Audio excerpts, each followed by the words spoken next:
এই হলো এখানে একটা ওয়ার্ড্রপ, ওপরে লফট জুতো রাখার জন্য, আর নিচে গ্যাস সিলিন্ডার থাকবে। এই হলো মেন গেট।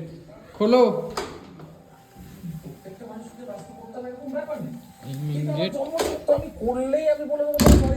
মেন গেটের এই ব্যাগ, এখানে একটা পাল্লা হয়েছে, এই যে আলাদা হয় কেন হয়? কারণ নক্ষত্র আলাদা হয়ে এই যায়। একটা পাল্লা। আমি যখন এটা খোলো। জন্মেছি আমার জন্মের সময় আমার লগ্ন একই হয়েছে। আর এখানে সেই একটা পিলারের গ্যাপে ওয়ার্ড্রপ প্লাস সিলিংটা লেভেল করা হয়েছে। এখানে এখানে লফট আছে। এই যে দরজাটা বন্ধ করো। ব্যাকে এই সানমাইকা। এই একটা কিচেন, কিচেনের সাইডে কিছুটা গ্যাপ ছিল সেখানে করা হয়েছে। এখানে কাচের পাল্লা, আর এখানে বাস্কেট আছে তিনটে।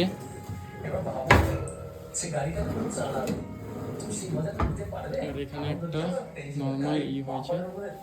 ওই উপরেরটা পিভিসি আছে, ওই ব্যালকনির আউটসাইডে যেটা হয়েছে ওই পিভিসি মাল দেওয়া হয়েছে। সাইড থেকে দেখুন সাইডের লুকটা। এটা হলো এটা, এই ওই পাল্লাটা আটকাও। এটার হলো পাল্লা, এই যে ব্যাকে ঘরের ভেতরে।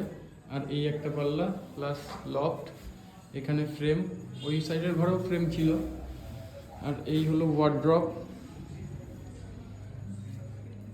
পাল্লার জায়গা ছাড়া আছে ওয়ার্ড্রপ। এটা টিপাত্তির ডিজাইন করা আছে, 2 ফুটের হ্যান্ডেল লাগানো। এখানে করা হয়েছে শাড়ির জন্য। আর এই হলো ড্রয়ার একটা, প্লাস এই একটা ড্রয়ার আছে। আর এখানে হিডেন ড্রয়ার দেওয়া হয়েছে একটা, ড্রয়ারের ভেতরেই ড্রয়ার। আর এই সাইডে এই ড্রয়ার একটা, আর এই সাইডে বড় ছোট মিলিয়ে সেলফ করা হয়েছে জিনিস রাখার জন্য। আর এই সাইডে এটা আছে আপনার ড্রেসিং টেবিল। এটা খোলো, আসছে, হ্যাঁ বেরিয়ে গেছে পুরো। লকটা খোলো। এই হলো ড্রেসিং টেবিল, এখানে চুড়ি রাখার জায়গা করা হয়েছে, আর সব খুব আছে সাজার জিনিস রাখার জন্য। আর এই হলো মিরর একটা। ও প্রোফাইল লাইটটা জ্বালাও। ওয়ার্ড্রপে প্রোফাইল লাইট দেওয়া হয়েছে। মিররের এখানে সাজা গোজা করলে এই লাইটেই হয়ে যাবে। আর জ্বালানো থাক লাইটটা। এটা ড্রেসিং টেবিল, সাইডে কিছুটা জায়গা বেঁচে ছিল বলে। আর এই হলো profile light. All work done, complete. এগুলো সব টিপাত্তির ডিজাইন আছে।